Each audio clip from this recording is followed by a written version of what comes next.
Good evening, and welcome to Tom's Terror Trove and tonight's chapter, Chapter 10, of my ongoing narration of Project Moon's The Distortion Detective. If you like what I do, please give a thumbs up or a rating on Spotify or Apple Podcasts. It helps out this podcast heaps. Chapter 10. Blockade. An artificial distortion created by someone's design. Uriah, you're more than capable of repairing the elevator, right? Yes. Please get it fixed as quickly as possible. I'll be looking after Ezra for a bit. No worries, Detective. I've been through this much before. There have been few occasions that could harm Ezra this badly, though injuries in general are not a huge concern for her.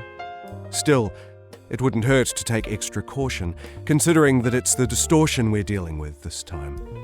I moved towards Ezra, who's resting on the floor, and took out a first aid kit from her dimensional bag. It's been a while since I bandaged your wounds myself. It really has. The stakes embedded in Ezra's body fizzled into vapor when the skeleton beast fell. I wrap a Fanar workshop pressure bandage on the open wounds. Blood is still oozing out, but there doesn't seem to be any sign of infection or transmission. What was up with this distortion, Detective? These things keep getting tougher and tougher. Could it be the same type as the mock exam case? Beats me. All right, take care of the rest yourself. I stood up and approached the altar-like black box at the other end of the chamber. The distortions of this company's employees were sucked into this box, which in turn created a white smoke that manifested into one giant distortion. That wasn't a mass distortion shared by many people like the one we saw in the mock exam case. An artificial distortion created by someone's design.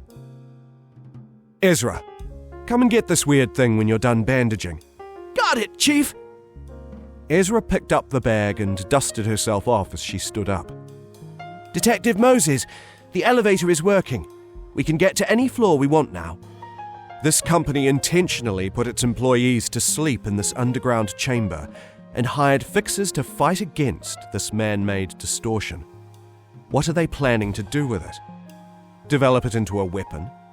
If they could manage to control the distortion through technical methods, they'd shake up the balance of power for sure. But how exactly? How is it possible to quantitatively measure and manipulate the human mind through a device or two? The technology that could achieve such a feat would be nothing short of a singularity. It's not an advancement that some obscure company in the backstreets could make on its own. Something is up with this company. Let's head to the 8th floor. Understood. We're heading up. Ezra hurriedly hopped onto the elevator. That strange box, fortunately, seems to fit into her dimensional bag somehow. Sunbae, are you feeling all right? Silence ensued. Ezra Sunbae. Me? I'm your Sunbae? Ezra exclaimed with surprise. Since we're both assistants of Detective Moses, and you're my senior here, I'm calling you Sunbae from here on out. Uriah finally seems to have acknowledged Ezra. Oh gosh, Detective! She must be distorted. Let's save the friendly jokes for when we get back to our office. We're almost at the 8th floor now. Ding dong! We were met with a strong scent of blood when the elevator doors opened. This is the smell of fresh blood. The office was overgrown with green vines bearing countless red fruit on the ceiling. My eyes traced along the stems of the vines, starting from their tips all the way up to the ceiling. They led back to the gaping mouths of the company's employees. None of them were alive. This is... The same box we'd seen in the sleeping chamber was placed in the middle of this office.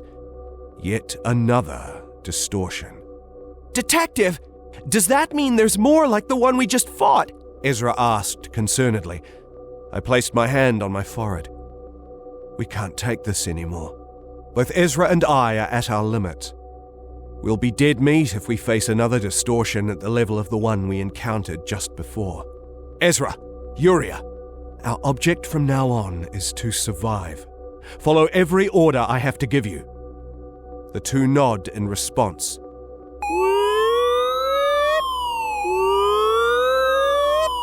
A siren went off, followed by an announcement. Emergency lockdown. Emergency lockdown. Taeyong Produce Company is closing business as of now. Repeat, Taeyong Produce Company is closing business as of now.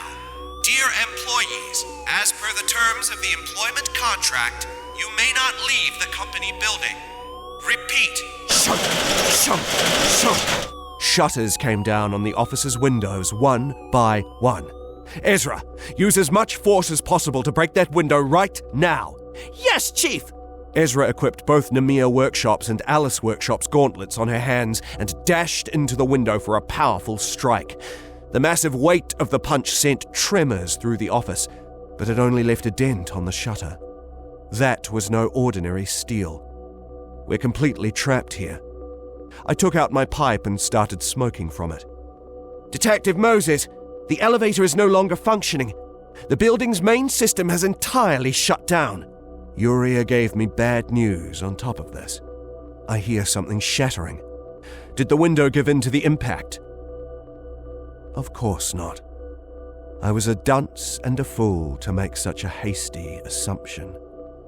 Ezra, get your stigma blade ready. And Uriah, can you make a device that can start a fire currently? None that I can craft at the moment, but I could try using something I prepared for your smoking pipe, Detective Moses. The red objects hanging from the ceiling were not fruit of any kind. They were eggs. We were in a hatchery of some sort. The shock of Ezra's punch caused those eggs to hatch. Massive mosquitoes with the faces of humans slowly crawled out from the cracked shells.